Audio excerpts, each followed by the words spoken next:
lagi gempar, semua orang mau vaksin, apalagi sekarang ada vaksin massal. Di sini juga di Bandung juga ada vaksin massal. Kira-kira bahaya nggak sih vaksin COVID bagi penderita jantung? Kita akan membahas itu nanti selama sekitar 40 menit ke depan, tapi saya nggak sendiri karena saya di sini hanya bertindak sebagai moderator dan narasumbernya nanti akan hadir Dr. Giki Karwiki, spesialis jantung pembuluh darah melalui edukasi jantung sehat. Kenapa melalui edukasi jantung sehat? Karena acara ini adalah serangkaian acara dari acara edukasi jantung sehat, di mana kita akan sesuai dengan namanya, kita akan membahas mengenai penyakit-penyakit jantung. Jadi supaya yang lain nggak hanya mengira kalau penyakit jantung itu cuma serangan jantung aja kok. Ternyata banyak sekali tipe-tipe dari penyakit jantung lainnya. Seperti yang akan paling dekat yaitu bulan September adalah bulan aritmia atau gangguan irama jantung, atrial fibrillation month. Jadi kita akan banyak membahas mengenai gangguan irama jantung selain juga tentang COVID. Dan untuk live hari ini kita juga nanti tidak hanya saya dan Dokter Gigi saja yang berinteraksi, tapi juga dari penonton, dari viewers boleh nanya juga dan memberikan komen, karena sayang banget, jadi kapan lagi kita bisa langsung nanya ke dokter jantung tanpa harus ke rumah sakit, karena sekarang kan semua orang takut kalau ke rumah sakit, takut misalnya terpapar virus COVID atau apa. Jadi segala keraguan kalian, gak cuma kalian, mungkin bisa kerabat, bisa keluarga, itu bisa langsung ditanyakan ke sini. Kapan lagi bisa mendapatkan konsultasi langsung ke dokter jantung? Kita bahas semuanya nanti sesuai dengan pertanyaan-pertanyaan dari penonton semuanya. Nanti sebentar lagi akan bergabung dengan kita Dokter Giki melalui akun edukasi jantung sehat. Kita lihat dulu apakah Dokter Giki sudah ada. Oke, sudah ada. Dokter Giki akan saya. Selamat malam, Dokter Giki. Selamat malam, Giki. Malam, Dokter Claudia. Jadi, dokter,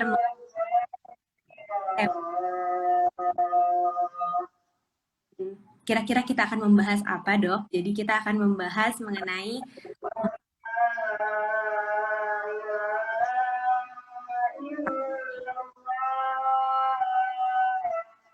baik aja. Kita mungkin, saya juga yakin pasti dokter sudah pernah ya dok ya divaksin. Dokter sudah pernah divaksin dok? Sudah. Ya dok. Vaksin berapa dok? Ya, apa suaranya terdengar? Ya dokter, suaranya jelas. Bagaimana yang lain? Apakah jelas?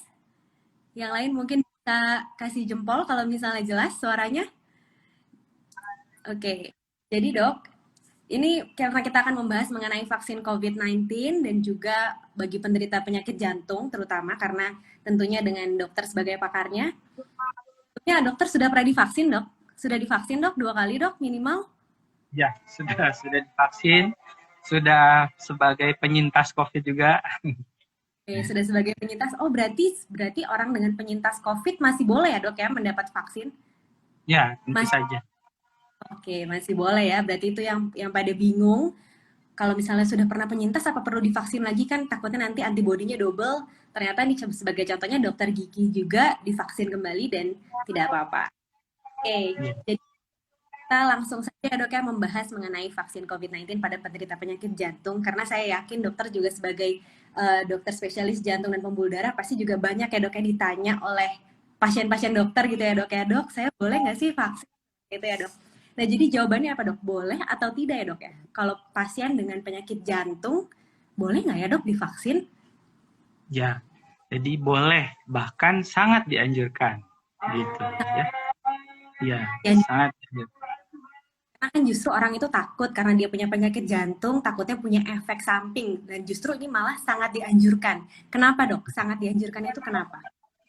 Ya, jadi kalau kita lihat, jadi pasien-pasien jantung itu kalau terkena penyakit COVID, maka COVID-nya itu akan berat, bahkan mortalitas atau angka kematiannya tinggi, ya, dibandingkan dengan komorbid lain. Ya, jadi kita tahu ya, kalau misalkan COVID itu disertai komorbid, maka angka kematiannya tinggi.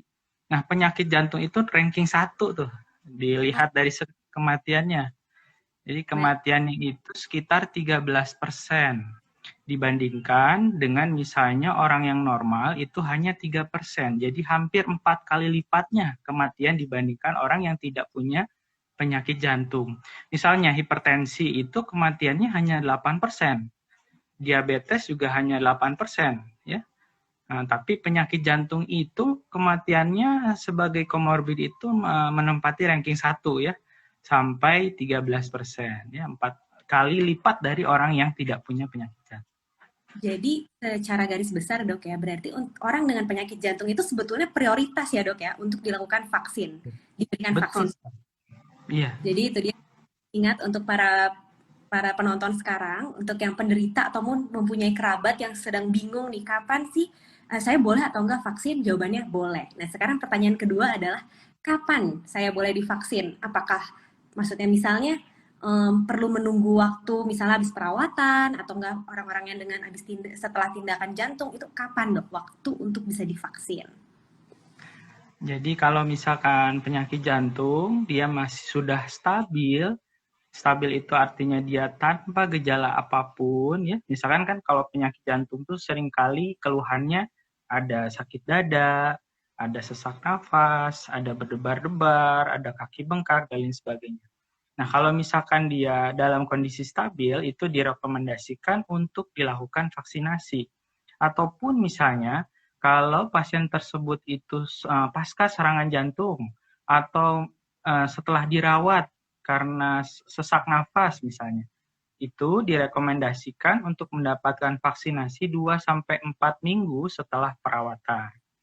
Atau misalnya pasien-pasien jantung itu kan ada yang menjalani tindakan-tindakan nih, misalnya karena sumbatan pembuluh darah koroner atau misalkan pemasangan pacu jantung, itu bisa dilakukan vaksinasi setelah 1 sampai 2 minggu tindakan.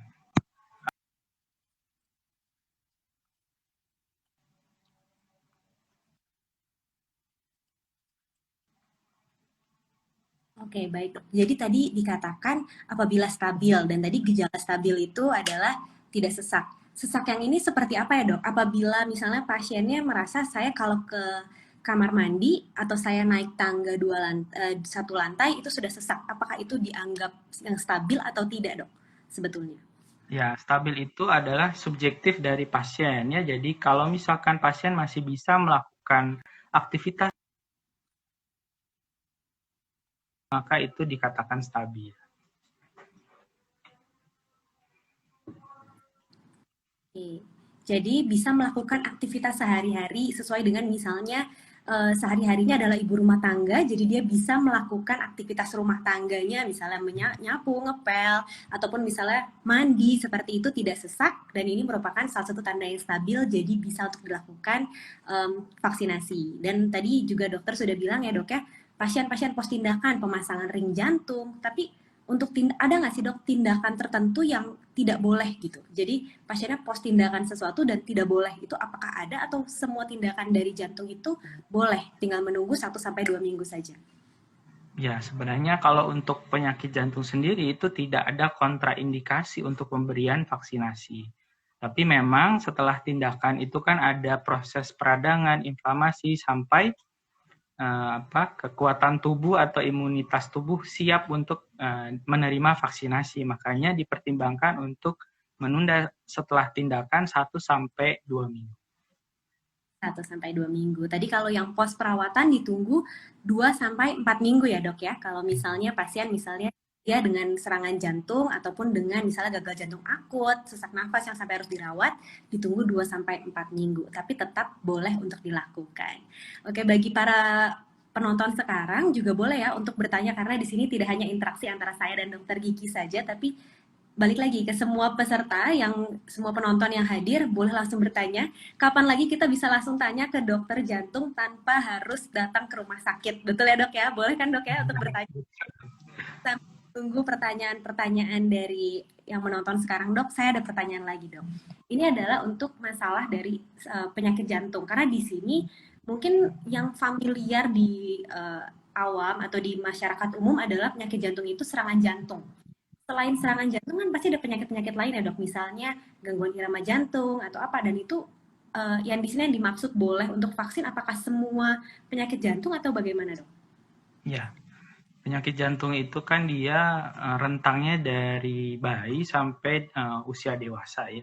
Dari anak, kemudian dewasa muda ya, sampai kemudian usia tua. Memang yang paling banyak itu adalah penyakit jantung koroner ya, kemudian juga pembengkakan jantung ya, kemudian gangguan irama jantung ya, kemudian termasuk juga diantaranya misalnya hipertensi ya. Kemudian penyakit kardiovaskular lain misalnya ada penyumbatan di arteri di kaki ya, misalnya seperti itu.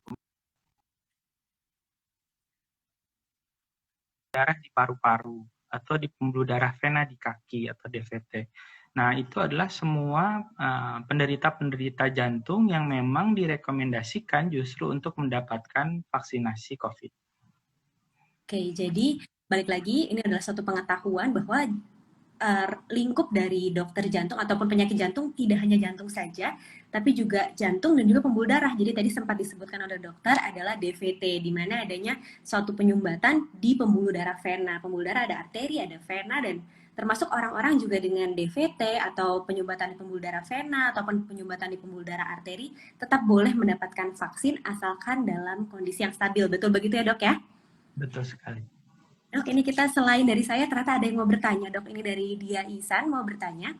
Dokter punten izin bertanya, kalau mau divaksin obat-obatan jantung, apakah ada yang perlu di stop atau enggak ya? Nah, ini masih berkelanjutan ya dok. Apalagi dengan pasien jantung pasti banyak. Karena seringkali pasien jantung itu tidak hanya minum satu obat ya dok. Ada obat darah tinggi, ada obat pengencer darah, bahkan juga misalnya ada obat untuk anti anti aritmia atau anti apa yang untuk irama jantung. Nah, ini kira-kira ada nggak sih dok obat yang perlu di stop 1-2 hari sebelum pemberian vaksin?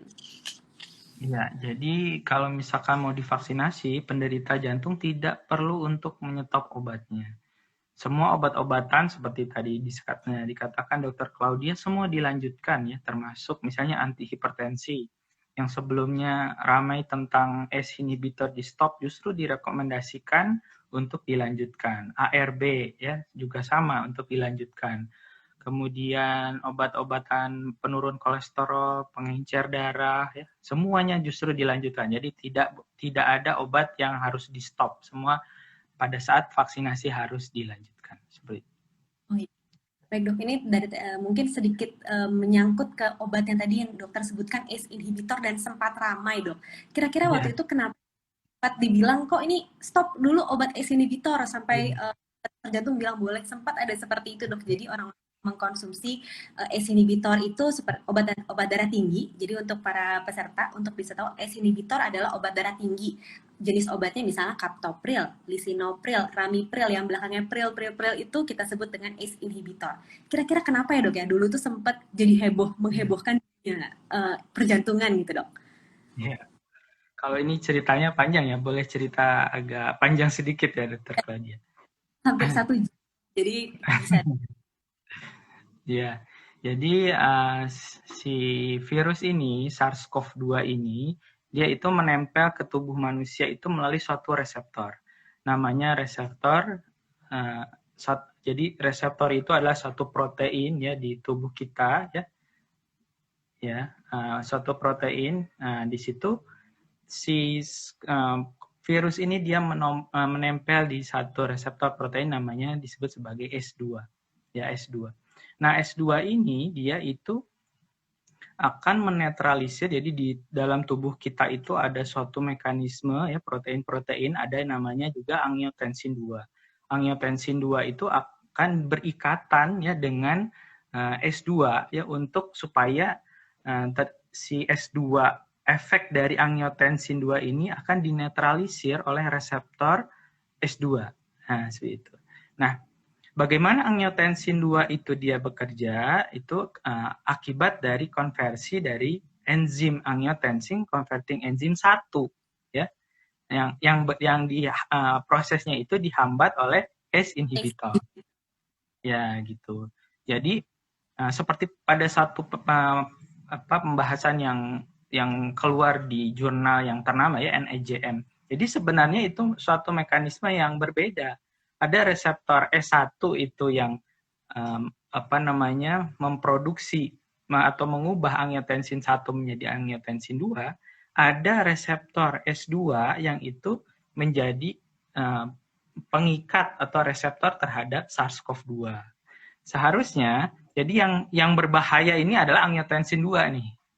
Yang berbahaya ini angiotensin 2. Sebenarnya si reseptor yang ACE2 itu dia menurunkan potensi dari angiotensin 2 ini.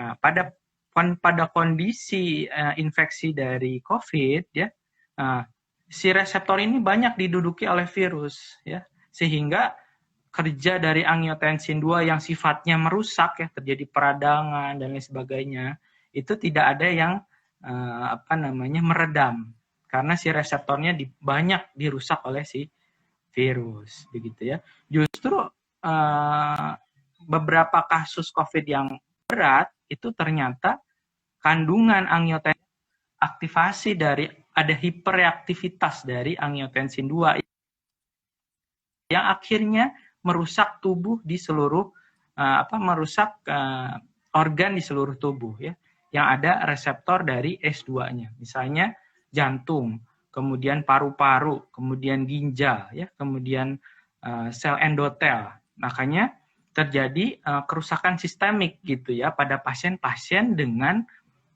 COVID gitu ya. Jadi justru bahkan ada penelitian sekarang mau diteliti ya, apakah pasien-pasien yang diberikan ACE inhibitor justru akan memperbaiki severitas dari COVID-nya seperti itu. Jadi ternyata justru yang ACE itu adalah sebagai pintu masuk dari si virus itu, dan dia tidak hanya di paru-paru saja ya dok ya. Makanya tadi dokter sempat katakan, jadi kenapa COVID-19 ini kadang manifestasinya tidak hanya di sesak nafas di paru-paru saja, tapi juga di jantung. Betul. Terima kasih dokter atas penjelasannya, tidak cukup panjang tapi sangat menjelaskan sekali dok, dan ini bisa meluruskan orang-orang yang takut mengkonsumsi ACE inhibitor yang merupakan salah satu obat yang sangat digunakan di penyakit jantung. Ada pertanyaan lagi dok, kita bahas dulu pertanyaan dari para penonton di sini. Cukup antusias dari Dokter Agassi. Dok, mohon izin bertanya, nenek saya ada riwayat pasang ring, sekarang umurnya sudah 80 tahun, apakah masih divaksin? Oh, ini berarti kelanjutan dok, jadi kalau tadi dokter sudah katakan setelah dipasang ring masih boleh, dan sekarang tapi lansia dok, umurnya sudah 80 tahun, masih boleh atau tidak ya dok? Ya, masih boleh untuk dilakukan vaksinasi. Jadi pasien dengan usia lanjut, kemudian pasien dengan komorbid penyakit jantung, selama dia dalam kondisi stabil, ya sekali lagi tidak bergejala, ya, kalaupun misalkan dia pernah dirawat mengalami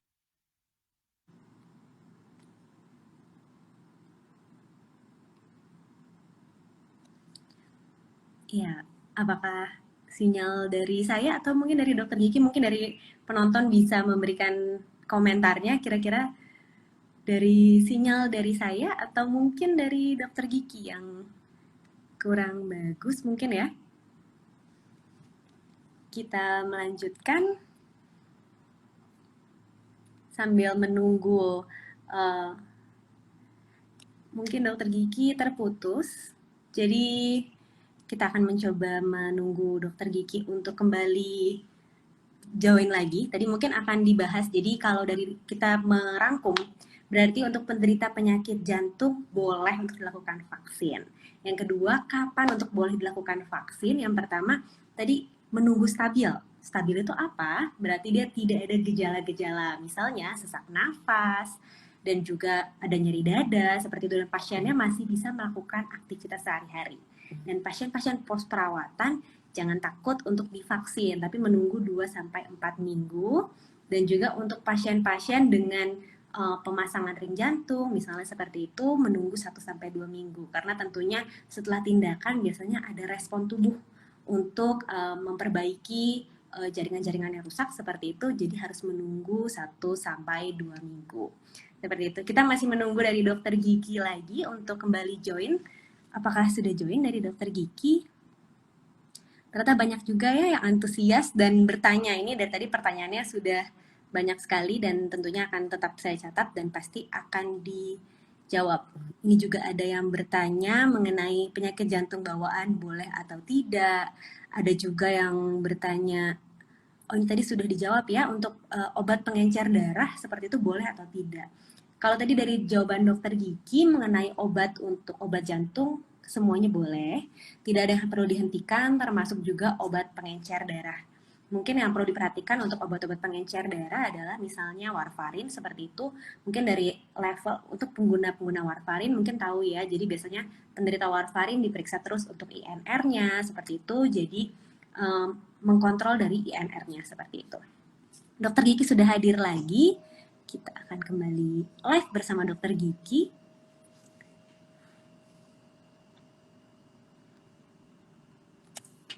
Oke, selamat malam dok. Sudah terhubung kembali dok? Iya. Apakah suara saya jelas dok? Jelas. Oke, ini dok, tadi saya sudah sedikit merangkum dari perbincangan kita tadi kurang lebih sekitar 20 menitan dok.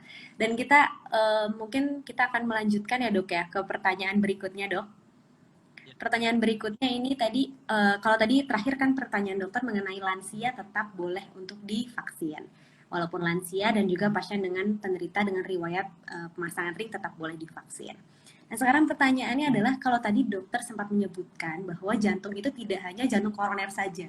Berarti juga bisa, penyakit jantung itu juga bisa diidap oleh anak-anak dok. Seperti misalnya penyakit jantung bawaan dan bahkan bisa sampai ke dewasa pasien dengan riwayat penyakit jantung bawaan, seperti itu. Nah, kalau misalnya pasien dengan penyakit jantung bawaan, dok, itu ada kontraindikasi atau tetap boleh dilakukan vaksin, dok? Ya, penyakit jantung bawaan itu seringkali usianya itu kan remaja ya. Usia misalnya 12 atau 17 tahun ya. 17 tahun ke bawah misalnya.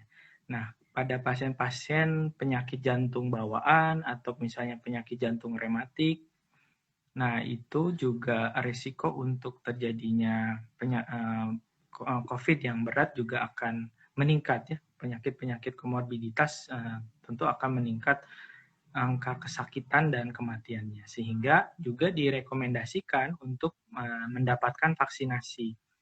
Ada vaksinasi yang spesifik ya untuk usia 12 sampai 17 tahun ya. Itu jenisnya adalah yang inactivated virus seperti Sinovac ya. Itu sudah ada penelitiannya bahwa pada usia 12 sampai 17 tahun itu dia aman. Tetap direkomendasikan. Ya, jadi karena memang jenis vaksin itu sekarang tidak hanya satu ya dok ya, ada beberapa jenis vaksin. Kalau yang Sinovac itu adalah yang dia inactivated virus, jadi virus yang diinaktivasikan. Tapi ada juga dok yang sekarang mungkin lagi gencar ya dok ya, ada Moderna itu mRNA ya dok ya. Jadi bagian dari RNA virusnya sendiri. Jadi memang ada beda-beda untuk tipe vaksin dan untuk penyakit jantung bawaan, terutama pada anak-anak yang di bawah usia 12 sampai 17 tahun boleh untuk diberikan vaksin, tapi khusus untuk yang Sinovac saja ya dok ya? Sinovac dan Pfizer yang sudah ada penelitian. Sudah ada, jadi sudah sebetulnya bukan benar-benar nggak boleh, tapi kita berbicara berdasarkan bukti dan fakta. Jadi kita punya, oh ini ternyata berdasarkan penelitian ini aman untuk diberikan, sehingga kita juga baru berani ya dok ya untuk bisa bilang, oke ini berarti boleh diberikan vaksin, seperti itu. Oke dok. Terima kasih untuk penjelasannya dok. Kita akan penyakit jantung dok, ini juga ada yang bertanya dok. Punten dokter, dari Fitri Nur Aisyah 25. Punten dok, kalau lagi ibu hamil dengan riwayat penyakit jantung boleh divaksin atau tidak? Ada risiko nggak untuk yang muncul dari ibu ke janinnya? Karena selama ini yang sudah itu kan menyusui boleh ya dok. Tapi kalau ibu hamil ini mungkin masih menjadi pertanyaan dok. Dan apalagi kita tahu angka kematian ibu hamil yang sedang terkena COVID juga tinggi. Kira-kira ini ibu hamil plus ada jantungnya, boleh atau tidak ya dok? Ya, jadi kalau kita lihat beberapa rekomendasi dari POGI ya, Persatuan Ahli Obgyn, itu setelah diteliti beberapa vaksin itu ternyata tidak memberikan sesuatu harmful bagi janin. Sehingga tapi memang yang direkomendasikan itu kalau misalkan diberikan vaksin itu lebih dari 12 minggu atau trimester pertama. Jadi ya, jadi berarti diberikannya di trimester 2 ataupun 3 berarti aman ya? Resiko untuk jadinya cacat janin itu paling tinggi pada periode trimester pertama. Sehingga kalaupun mau diberikan vaksinasi, ya itu lebih dari usia 12 minggu. 12 minggu ke atas ya rekomendasinya. Dan melihat kondisi penyakit jantungnya. Pada kondisi Oke. Terputus-putus ya? Jadi, Jelas ya? Dok, mungkin agak tapi kurang lebih Dok, mungkin untuk merangkum apabila salah boleh dikoreksi ya Dok ya. Jadi untuk penderita, untuk ibu hamil dengan ibu hamil yang dengan penyakit jantung bawaan masih boleh untuk diberikan vaksin, tapi melewati trimester 1. Jadi trimester 2 ataupun trimester 3. Karena yang kita takutkan kalau trimester 1 itu masih bisa dapat memberikan efek misalnya sampai ke efek yang kurang bagus kepada janinnya. Jadi amannya di trimester 2 ataupun 3. Dan tentunya untuk penyakit jantungnya sendiri, kita mengacu pada jawaban dokter Gigi yang awal, tentunya penyakit jantung bawaan ini juga harus dalam kondisi yang stabil ya dok ya. Jadi tetap tidak sekali, dia bisa beraktivitas sesuai dengan aktivitas sehari-harinya, baru itu direkomendasikan untuk bisa diberikan vaksin. Oke dok, ini juga masih menyangkut mengenai obat sih dok. Karena tadi juga sudah dokter jelaskan kalau orang dengan penyakit jantung mengkonsumsi obat seperti pengencer darah boleh. Tapi ini ada pertanyaan lanjutan dari Patsy.d. Dia bertanya, apabila pasien aktif minum pengencer darah dan pasiennya CKD rutin HD. Jadi dengan komorbid atau penyakitnya nggak hanya satu dok, nggak hanya jantung saja, tapi jantung ada masalah di CKD-nya juga. Dan ini pengencer darah yang berarti kemungkinan kalau CKD rutin HD kemungkinan warfarin ya dok ya minum obatnya. Nah seperti itu kira-kira boleh nggak dok? Ditambah pasien dengan riwayat pasang ring 6 bulan. Ini boleh atau tidak vaksin? Surat dokter. Ya, jadi kalau sebenarnya pasien CKD juga itu tidak ada kontraindikasi ya untuk dilakukan vaksinasi. CKD, penyakit jantung, tidak ada kontraindikasi yang absolut untuk dilakukan vaksinasi. Jadi kontraindikasi absolut pasien itu dilakukan vaksinasi, pertama, kalau dia memang terbukti ada alergi terhadap vaksin tersebut, gitu ya, atau misalkan menimbulkan efek samping yang berat. Nah, itu adalah kontraindikasi absolut ya. Atau pasien yang benar-benar terjadi imunodefisiensi ya. Sehingga respon imunnya juga akan terganggu. Itu adalah kontraindikasi yang absolut. Tapi kalau pasien CKD, pasien penyakit jantung, itu tidak ada kontraindikasi absolut. Jadi masih dibolehkan untuk dilakukan vaksinasi seperti itu. Nah, kalau misalkan dia minum pengencer darah itu kan macam-macam ya. Kalau tadi disebutkan sudah pasang ring, biasanya itu mendapatkan dual antiplatelet ya, misalkan Aspilet, Clopidogrel ya, seperti itu.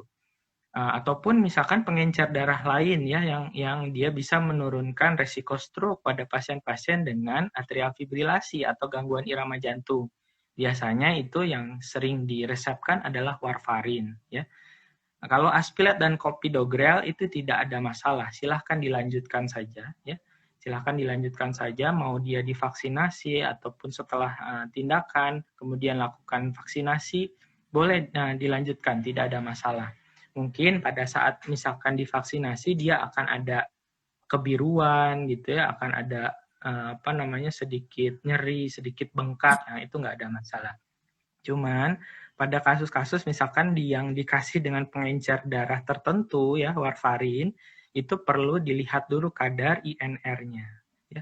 Kalau INR-nya terkontrol, maka tidak ada masalah juga untuk dilakukan vaksinasi. Ya, seperti itu. Jadi tadi perlu diperhatikan berarti kalau semua obat jantung, karena kan obat ada orang yang kita langsung semua orang pasti bilang obat pengencer darah. Ada padahal obat pengencer darah ada antiplatelet, ada antikoagulan. Yang dimaksud dengan yang semuanya aman itu yang Aspilet atau Clopidogrel dan juga obat-obat lain masih aman kecuali obat untuk warfarin ya dok ya atau anti penggumpalan darah itu mungkin perlu dicek INR-nya dan biasanya orang-orang dengan mengkonsumsi warfarin ini pasti sudah aware ya dok ya dengan mereka sudah selalu cek INR-nya seperti itu dok. Dok pun dan kalau tadi dokter ada menyebutkan yang kontraindikasi absolut adalah orang dengan alergi vaksin. Misalnya orangnya belum pernah sama sekali dok mendapatkan vaksin, dia tahu dari mana ya dok? Kira-kira oh saya alergi dengan vaksin ini, ataukah nggak apa-apa vaksin dulu yang pertama, baru kalau dia ada reaksi alergi di vaksin pertama, baru dia nggak bisa vaksin kedua gitu dok? Ya, kalau kita lihat angka kejadian alergi itu sebenarnya sangat jarang ya. Nah, itu sekitar misalnya 2 kasus per sejuta ya yang dilaporkan seperti itu. Pada beberapa kasus memang pembandingnya 2 atau 10 kasus per sejuta bandingannya seperti itu.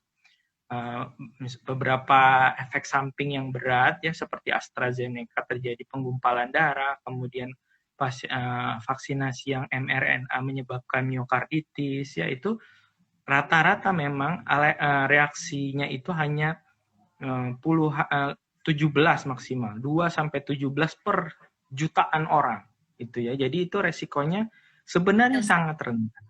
Ya, sangat rendah. Dia sama seperti misalkan kita minum obat. Nah, alergi terhadap minum obat juga sama. Jadi sangat rendah ya. Nah, adanya efek samping yang berat itu kan tidak menghalangi kita untuk meminum obat kan seperti itu. Sama juga seperti vaksinasi ya.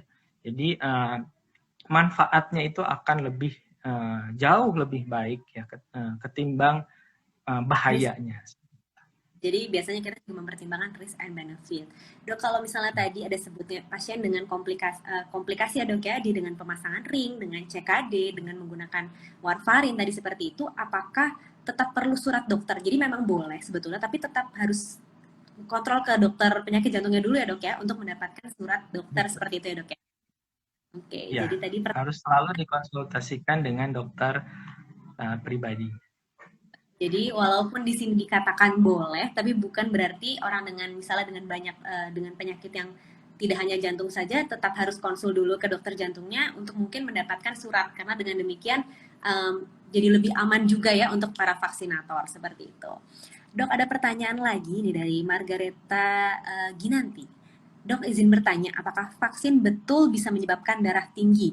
Di lingkungan saya marak berita tentang hal tersebut, dok. Izin pencerahannya. Ini dok, sedang marak ini berarti kayaknya dari WA group ini dok ya sepertinya ya. Ini WA lebih cepat untuk menyebar dan juga informasinya kayaknya kalau misalnya kita menyebarkan informasi lewat WA saja dok. Itu karena lebih cepat kayaknya dok ke Viral. ibu-ibu bapak di keluarga seperti itu dok.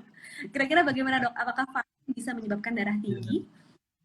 Ya, seringkali waktu kita vaksinasi itu kan seringkali tegang ya, stres duluan gitu ya, sehingga tensinya jadi naik. Jadi mungkin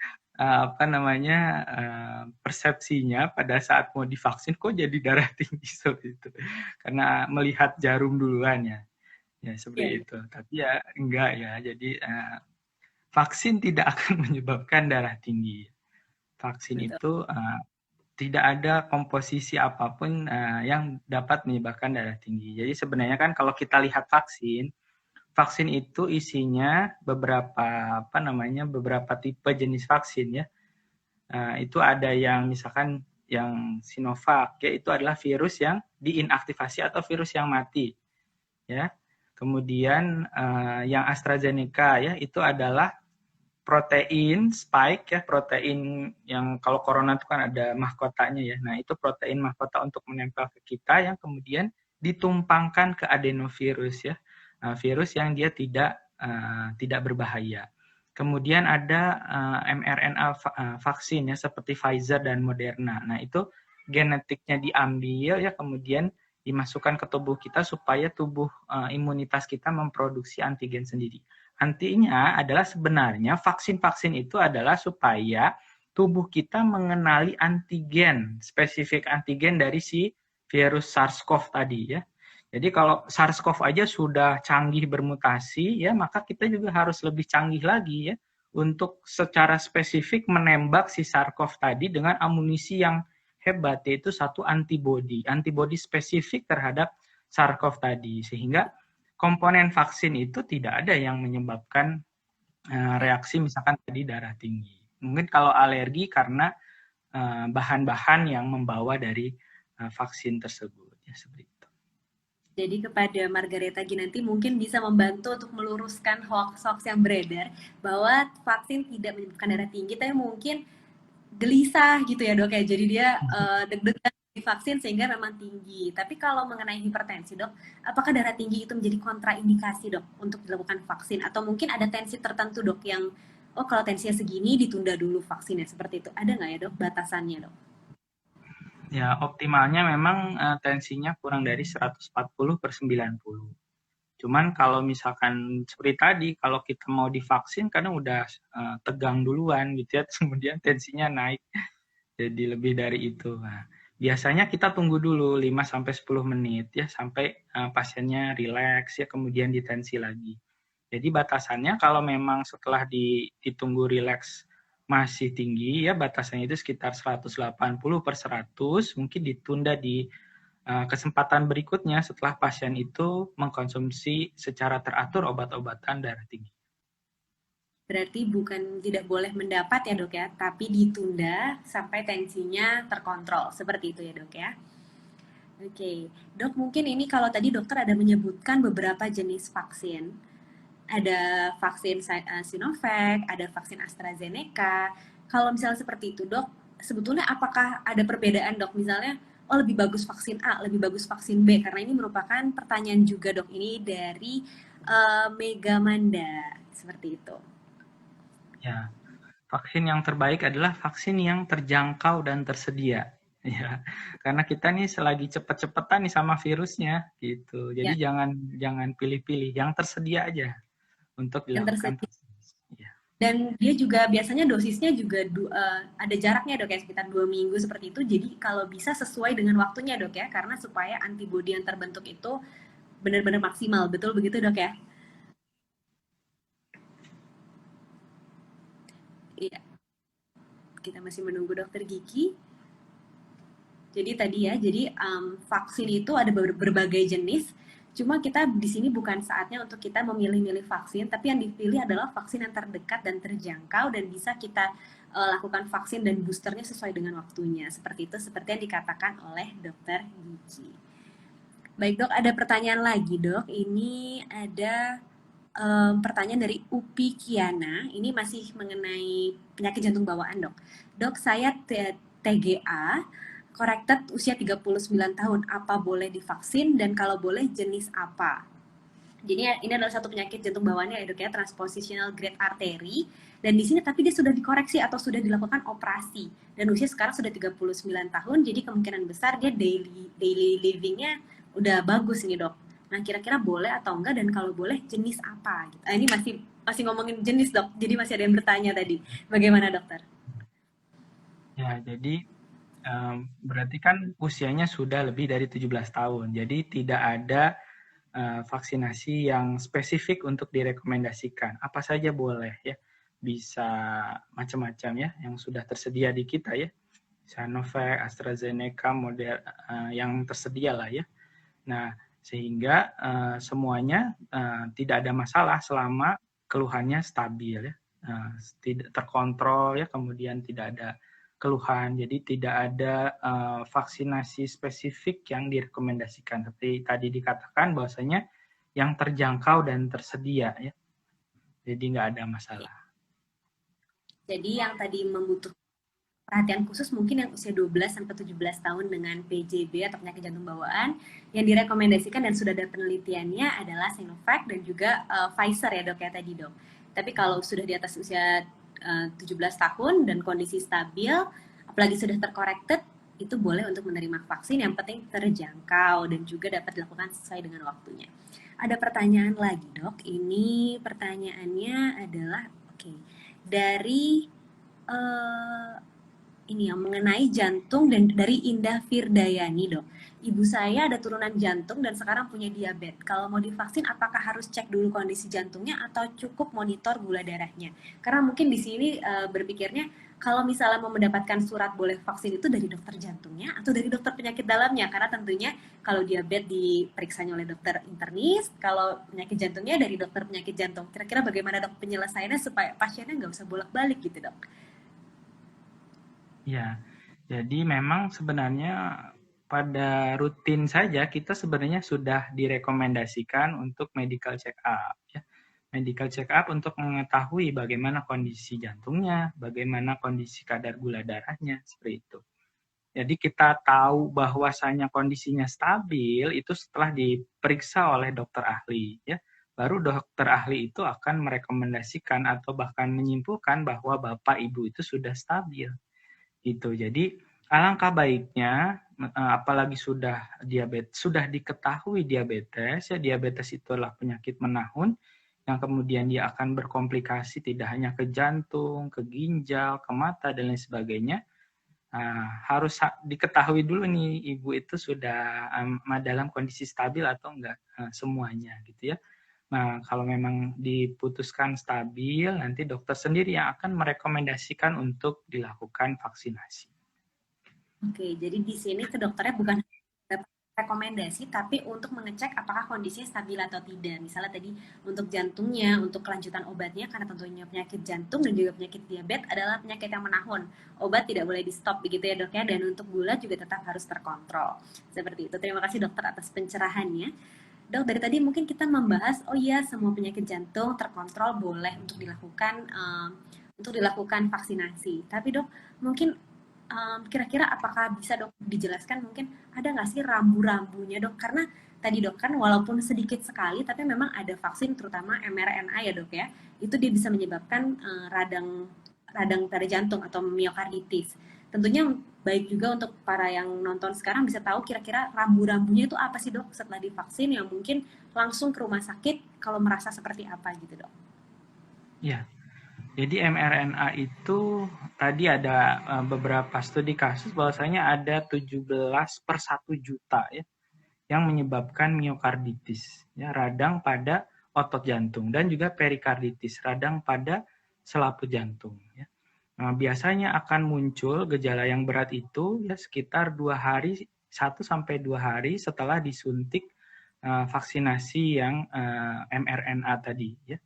Nah, gejalanya itu adalah nyeri dada ya, kemudian juga panas tinggi ya, kemudian kadang ada sesak nafas ya, dan kalau ada gejala-gejala seperti itu perlu untuk dilakukan pemeriksaan lanjutan ya 2 hari pasca penyuntikan vaksinasi. Jadi KIPI itu kan 1-2 hari pasca penyuntikan. Kalau gejalanya itu misalkan hanya panas, badan, lemah, ya, kemudian nafsu makan, iya, nafsu makan menurun, ya, atau misalkan kalau ada disuntik Moderna itu ada Moderna AM, ya, dia sakit pegal sekali di tempat suntikan, katanya saya belum merasakan gitu ya.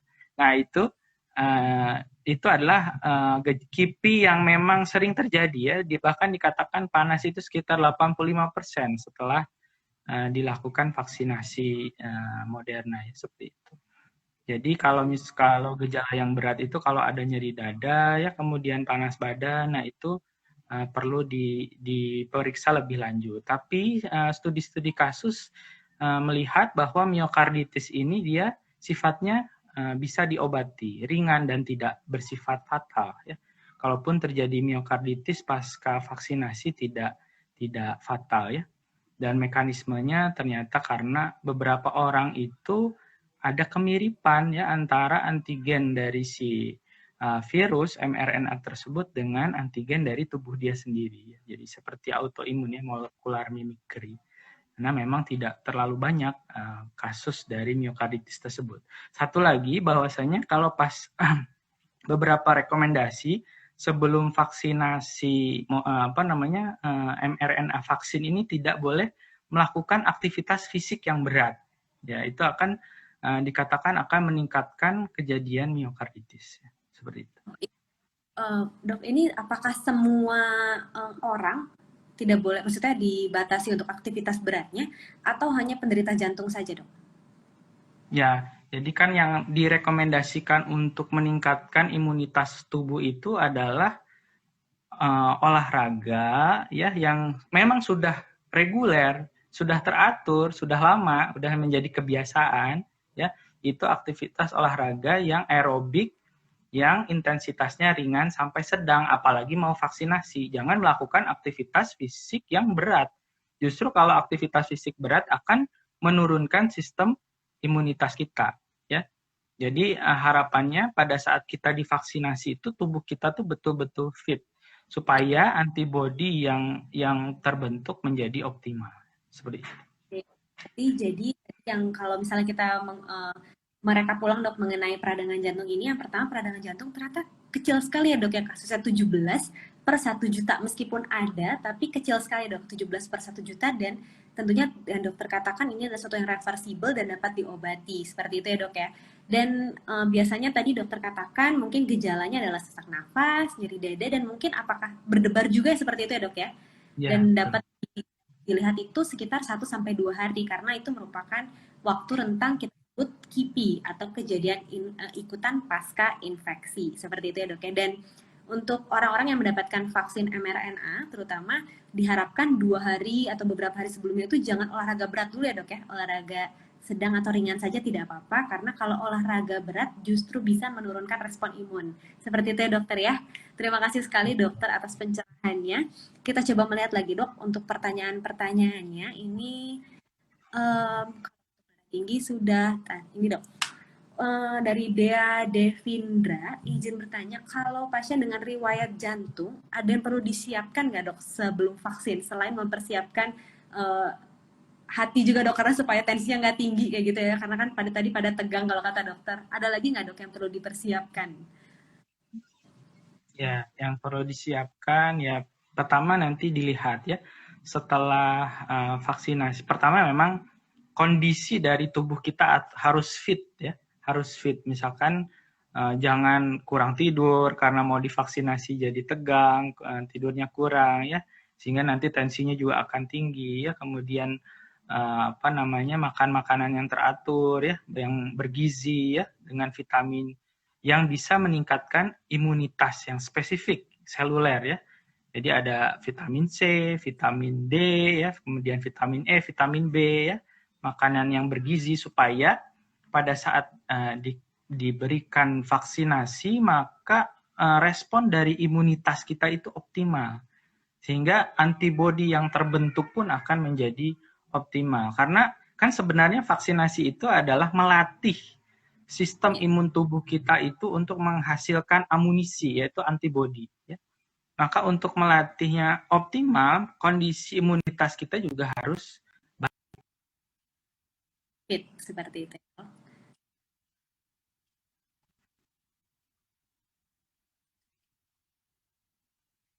Baik dok. Ini adalah satu pertanyaan terakhir dok, karena tidak terasa kita hampir 1 jam dok berbincang-bincang mengenai COVID dan juga vaksin dok. Ini pertanyaan terakhir adalah mengenai vaksin pertama dan juga vaksin kedua. Ini ada pertanyaan dok dari Ilham K DRMWN. Halo dok, kalau kakek saya berumur 80 tahun riwayat penyakit jantung, vaksin vaksin pertama itu dia ada jantungan. Mungkin di sini jantungannya tidak dideskripsikan ya dok, mungkin bisa berdebar atau mungkin sesak. Kira-kira masih boleh nggak ya dok untuk dilakukan vaksin berikutnya? Atau mungkin pertanyaannya bisa disimplified seperti, kalau misalnya dari vaksin pertama, kemudian ada gejala, misalnya seperti sesak nafas atau mungkin ada nyeri dada. Kira-kira untuk ke vaksin keduanya apakah nggak usah diberikan vaksin atau boleh diberikan vaksin seperti itu dok? ya. Nah itu kejadian pasca imunisasi 1-2 hari itu harus didokumentasikan apa yang kemudian dirasakan ya. Itu harus jelas terdefinisi apa yang dirasakan. Apakah memang cuma lemes aja, cuma ada panas badan, ya, kemudian berdebar tapi nadinya masih normal gitu ya. Kemudian ada sesak, gitu, ada sesak tapi nggak ada masalah ya, tidak ada timbul respon alergi. Nah itu perlu didefinisikan. Kalau memang mengalami satu reaksi alergi yang berat, nah itu dipertimbangkan untuk misalkan direkomendasikan untuk tidak diberikan vaksinasi yang sama, misalkan seperti itu. Kalau misalkan gejalanya hanya terkategori KIPI ringan, maka tidak ada masalah untuk dilanjutkan vaksinasi selanjutnya. Makanya ini dikomunikasikan kepada dokter pribadi yang merawat apa yang dikeluhkan pada saat penyuntikan vaksin pertama kali. Seperti itu. Dan juga ya dok ya, kondisi jantungan atau keluhannya itu misalnya setelah 1 minggu dan itu bukan merupakan kejadian ikutan pasca imunisasi, tapi memang ibunya Betul. dengan dia memang ada faktor risiko untuk terkena penyakit jantung. Mungkin seperti itu ya dokter ya. Ya. Baik, terima kasih Dokter Gigi untuk waktu kita sudah 1 jam dok membahas mengenai vaksinasi COVID terhadap pasien jantung. Mungkin dok sebagai penutup, apakah dokter bisa memberikan kesimpulan dan juga apa sih yang perlu diperhatikan bagi pasien-pasien dokter nih, pasien penyakit jantung sebelum dan sesudah dilakukan vaksinasi COVID-19?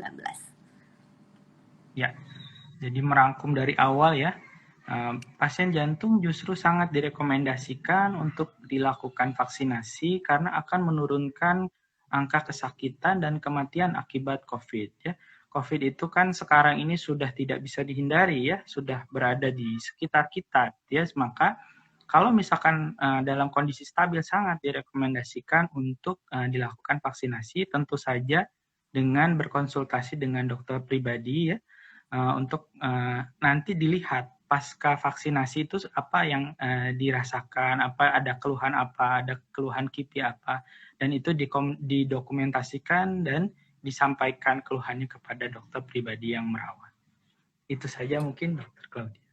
Terima kasih banyak Dokter Gigi untuk waktunya. Jadi bagi para penonton semua jangan lupa untuk tetap divaksinasi COVID dan setelah divaksin COVID jangan merasa diri aman.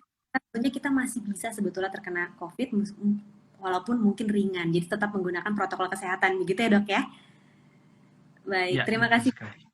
Dan juga mungkin dokter bisa membantu untuk mempromosikan dok untuk acara IG Live berikutnya ya dok ya. Karena tentunya Ya, dengan edukasi sehat dapat di follow untuk edukasi jantung sehat karena sesuai dengan namanya edukasi jantung sehat banyak sekali informasi-informasi mengenai jantung yang akan disampaikan melalui akun edukasi jantung sehat dan tentunya kita akan ada IG live rutin ya dok ya setiap minggu dan puncaknya adalah bulan depan ya dok ada atrial ya. fibrillation ya dan atrial fibrillation nanti di akhir September akan ada Zoom webinar.